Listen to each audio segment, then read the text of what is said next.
The first question for you is please help us in understanding what the common prosperity is. Is something really new? Is simply a payoff that is bringing to the 14 5-year plan? So there is something behind the motto. So Eric? Thank you, Roberto. It's not a new idea at all. It's been around for a very, very long time.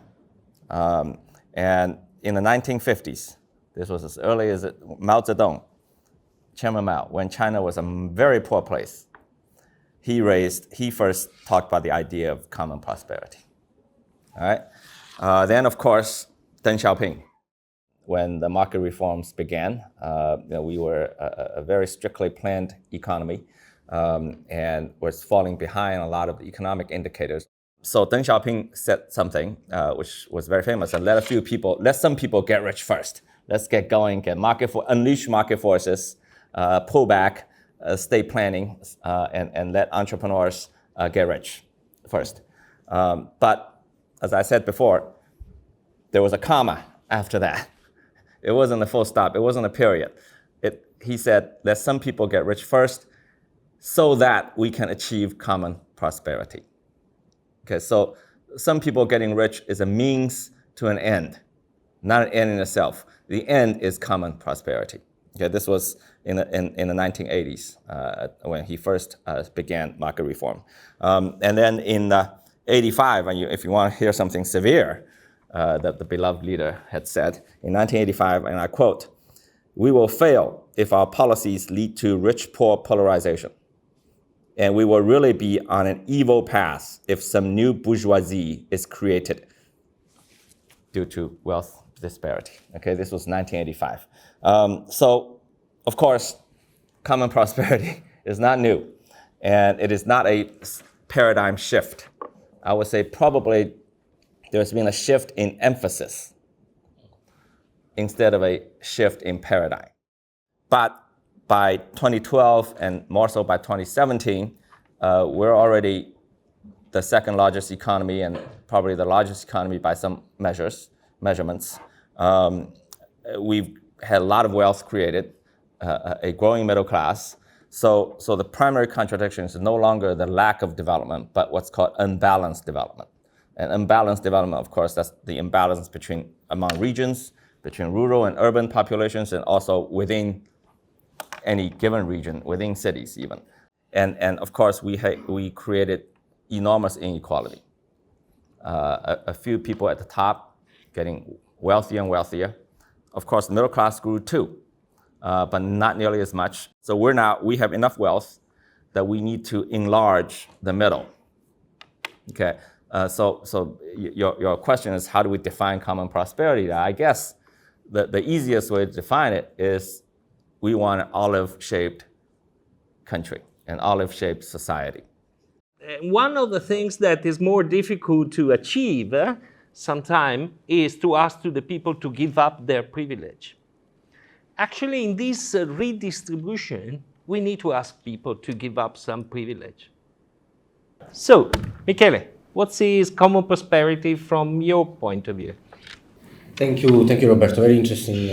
I want to add on what we said before. I do agree that it's not new, and I think Roberto and Eric reminded it. You guys, you do business in China. You must never forget that the first line of the Constitution of China, it says what it is a Marxist regime, dictatorship by the people. So this is the underlying philosophy on which this country is run.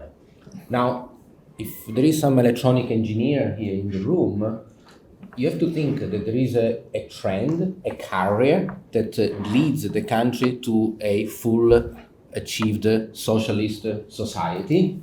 And then you have variances in the middle, like the signal, that disconnect a little bit from this long-term trend. So you have a temporary tactical deviation from the goal that must never be interpreted as a deviation of the ultimate goal, but just as a short-term tactical adjustment. So when people are poor, you do the trickle-down economy and you say, whatever, I don't care about disparity, I need to get 800 million people out of poverty, so I let the rich get first. When, and it is not a coincidence, you have reached the 8 million people out of poverty, so zero poverty line in December 2020, suddenly you go back and say, well, now that I've solved the problem, I get rid of the Stiglitz trickle-down economy, and I return back to my long-term career, which is socialism, equality, fairness. So this concept of common prosperity is not by coincidence. That has been brought back, even if the name was mentioned by Dona a long time ago. He re-mentioned it once he got rid and solved the problem of poverty that required disconnection from a socialist. You needed to get people rich first. Every segment of the society, upper, low, middle income, and this is not like in the United States, a absolute increase in the standard of living. So even if disparity has increased, no segment has been left behind. In China, when you hear something, a new policy, a new direction, it is almost never new, has already been tested, has already been trialed in either limited time or limited space, and then you see if the results are successful, you expand it, and when you are confident that this thing is ready to be rolled out on a national basis and also extend along the time horizon, then you announce it. This was the case for the Belt and Road in Kazakhstan, 2013, and nothing happened for 3 years. So this common prosperity is in a way some process that has already started in 2012 when urban to rural income disparity had reached its peak of 3.3 times. Since then, thanks also to Hu Jintao, this disparity has been brought down, and now urban to rural disparity has reached the same level, 2.7, that we had in 1978. I then tell you something else about numbers, because I like numbers.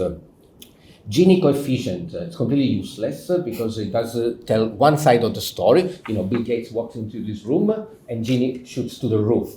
Am I happy? Yes, maybe I get a job in the Silicon Valley or some money. I'm not like killing myself because the Gini has gone up. So the society polarized. It's not about disparity, it's about fairness. And I think this is another concept that we need to bring up. And that's why I don't think in China, at least the people that I've talked to, they're not enemies of being rich. This is something we have in Italy, right? But here you are angry if it is unfair. Finally, the state versus market. Here we are doing business. We always want that China opens up, becomes a market economy, reciprocity, etc. This is never going to happen, guys. Wake up. We will not have a system that is based on the market for one simple reason. The way it works, it is here in China, it works for China. So our demand to change it, both politically and economically, do not find years, because the system has delivered 9.5 growth, has lifted people out of poverty, people are happy, they are particularly not unhappy with the political system, and so our demands for China to be more in line with our system will not meet the ears of policymakers that have delivered success.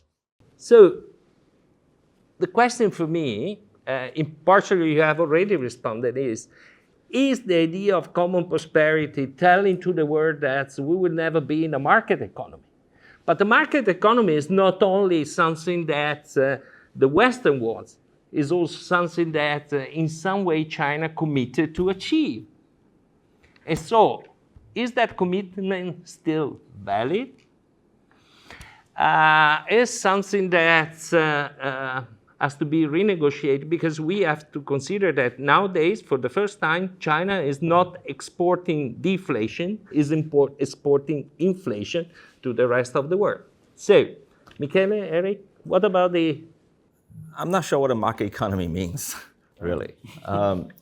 So obviously, you have, in every economy, you have market forces that determine the allocation of resources or the marginal price of a product. That's probably the most important.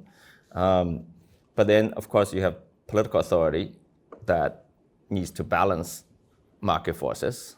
Look, I got your question. I looked at some of these numbers that, China, I guess the most significant characteristic of China's state and market balance is we have a pretty large number of state-owned enterprises. Okay, so the number has been declining, of course, in the last few decades. It was 100% state-owned enterprises in 1980. Now it's about 40%. All right, and in Germany, close to 20%. So half, but also significant. In France, over 10%. All right, but we're also one of the lowest tax countries in the world. Okay, our tax to GDP ratio is 20%, while in Germany is 45%. All right, in France is 48%, and of our 20%, half of that came from state-owned enterprises. So our private sector only contributes 10% of the GDP in tax contribution, which is a lot lower than Germany and France, much, much lower. Our private companies are treated like princes and queens by the local governments. So it's what's a market economy? It's always a balance, right? Quite interesting. If this is a very entrepreneurial country, and in terms of tax contribution is so low, we might say that it's not such a successful entrepreneurial country. Well, that's why we need to make some adjustments. I mean, we're the only largest economy in the world, of all the large economies in the world. Okay, we are the only country that does not have an inheritance tax, that does not have a capital gain tax, and that does not have a property tax. Yet. That's right. And we're the only country of all large economies in the world that does not have these three things. Okay, and back to the common prosperity topic, another aspect of common prosperity, other than income inequality, that's important here, is beyond income, is upward mobility. Okay, a cornerstone of common prosperity is upward mobility.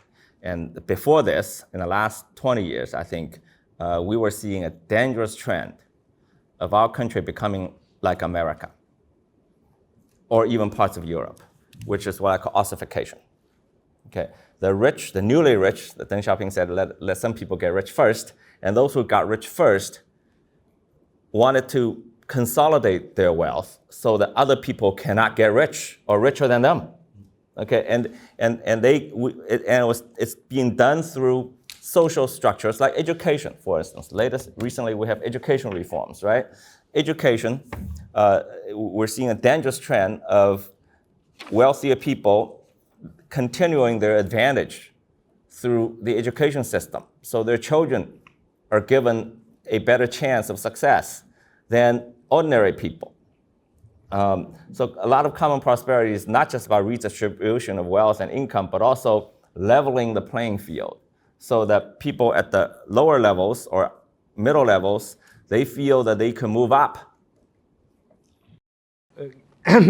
Working in education, I do agree with you that there is the need to level the playing field, but maybe this is also a declaration of failure of the previous policies in some way, no? So just to say that we are in a process of adjustment as well.